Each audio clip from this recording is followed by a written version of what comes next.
podcast. Put me on your screen.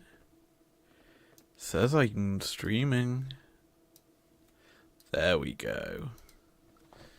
Hello everyone, what is going on? It is your boy Izla33, welcoming you to a very impromptu, and when I say impromptu, I mean I'm literally packing my bag to go to London for the weekend, and I have not done my predictions yet.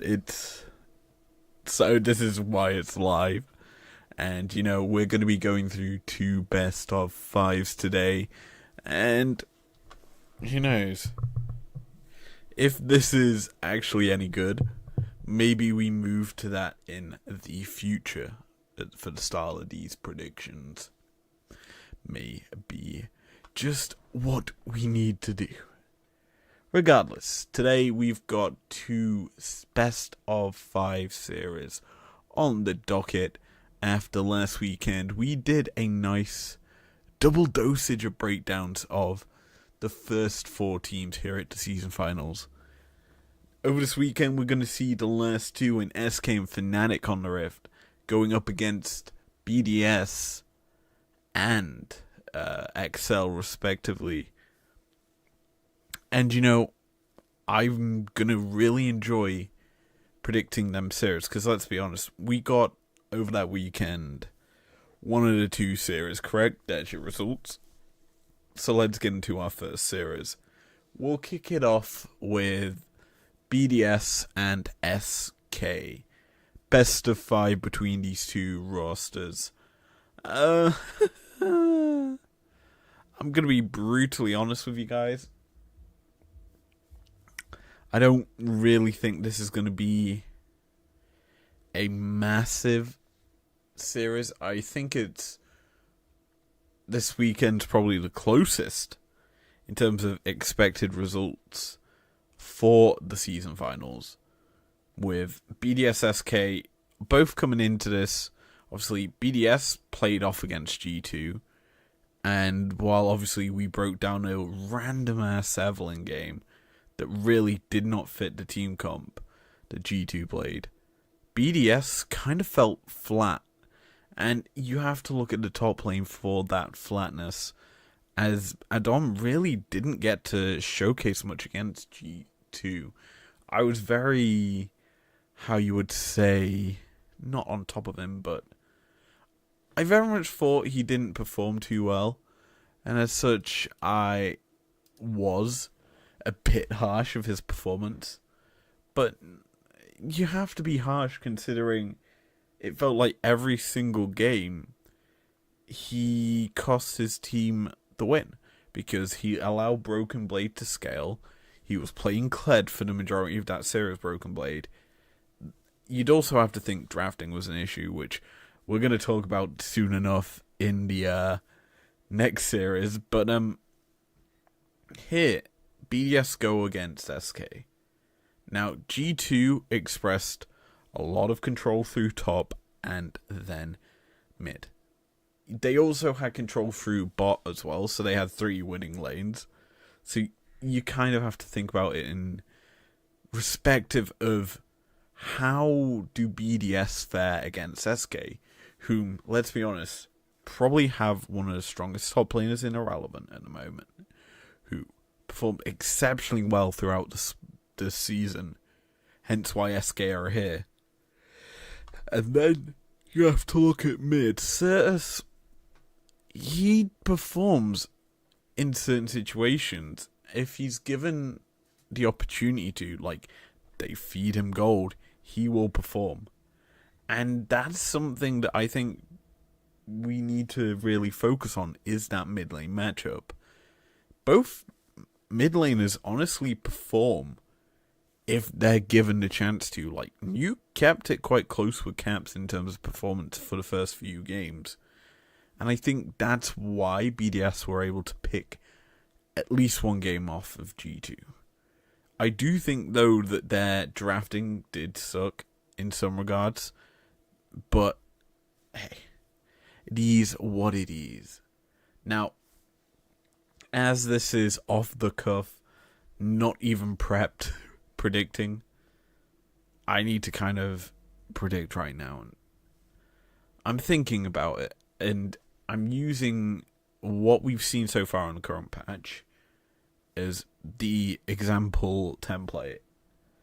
I think I'm going to have to say it's going to be a 3-2, and that's solely because G2 BDS was a decent series, but at BDS were always going to be outclassed. And I do also think that BDS have got more stage practice. Say that's going to pay dividends. But my actual prediction... Oh, it's really hard to not say them. It's really hard not to, because I think SK probably will win, but then my brain's also saying, but BDS, they had a great run in spring. Sure, their summit sucked quite a lot, but they did really good in spring. You could definitely see them winning here. And that's kind of where my mindset's at. So, I'm going to actually just play this rogue and flip a coin. Well, more so my camera cap. So, this side that's got the G is heads. That will represent SK. Tails is the lower half.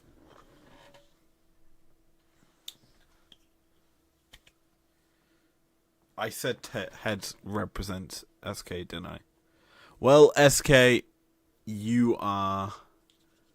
I think I did anyway. But essentially, I have locked in SK winning 3-2 game 1. That's my lock-in prediction. I now have to write that down so I don't forget.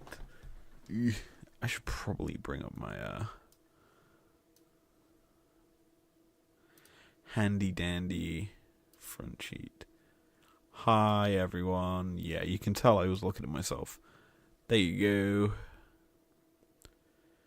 I don't have a season final sheet because why would I? But yeah. You can kind of see how I've been predicting things. So it's BDS SK. I am locking in a SK3-2. Let's talk about the next series. Probably the weirdest one because people expected it to be mad in this position and not XL. And we would have seen XL versus Fnatic at Montpellier. Instead, we're getting it early. And that's surprising, to be honest. And personally, I think that we should be grateful it is actually happening. Actually, I'm just going to do all of them in a horizontally. So, XL Fnatic. Let's talk XL, because naturally we broke down the series. And I think the biggest issue I had in that one was the fact that essentially XL just had a hard draft diff against themselves. They forced, honestly, some poor decisions in terms of the draft. And they adapted way too late. And that is a huge issue in my opinion. I also think the bot lane was way too aggressive at times. Overly aggressive, that Mad were able to punish it very easily. Now, Fnatic coming into this are obviously lost, I do believe, to XL in the summer finals. Summer playoffs they lost to them. And this is obviously a important stat if you think about it, because XL beat them, and it's not that far of a difference in terms of patches. it's still relatively the same top power picks that were relevant in that period of time. So, coming into this, I think things will have changed. I think XL probably will adapt in terms of how they deal with draft a lot better than what they showed during the opening series of season finals. But Fnatic, I think, will like this patch more. They trend-setted, by the way, the static Shiv LeBlanc in the LEC. They've actually defined a lot of this meta, hence why they're here. I think last time these two teams faced off, Noah really could not get going because XL shut him down. Odo was on a Stormer, and I think it just meant that Fnatic were unable to play the game and just got bullied out of playoffs. So here, I think we'll probably see a change of attitude from Fnatic. Ooh, I'm tired. But I also think that we'll see a better XL than what we saw in the opening week. So, it's a 3-2 prediction, as it was fairly obvious it was going to be. But I think the result this time is going to Fnatic. And I don't know if I predicted Fnatic last time these two faced off. I don't have it written down in my little spreadsheet. But yeah, I'm going Fnatic 3-2 and locking that in. Why do I think that is going to be the case? I think Resort's going to come out firing. I think that we're definitely going to see a lot of good stuff from Oscarinin. I think he'll have a better time against Odo this time. But that's my expert analysis in play. It's hard to obviously do analysis on teams we haven't seen on these patches. Like, yeah, it's a similar sort of thing to what we saw in summer, but it's still slight differences. Obviously, static Shiv LeBlanc with Night Harvester has been nerfed to smithereens. You can still find success with Ludens, as Cap showed, but or Leandries, as Niski showed. But hey, it is what it is, and that's gonna be it for this impromptu stream.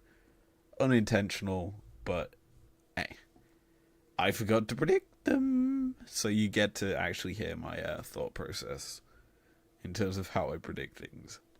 I flip a coin and just say, yeah, they're gonna win. That's how I do it sometimes. But yeah, if you've enjoyed these random predictions, leave a like down below. Subscribe if you're new if you want to. And I will see you guys not Monday. Actually, maybe Monday. Depends when I get home. I'll see you guys then. Peace.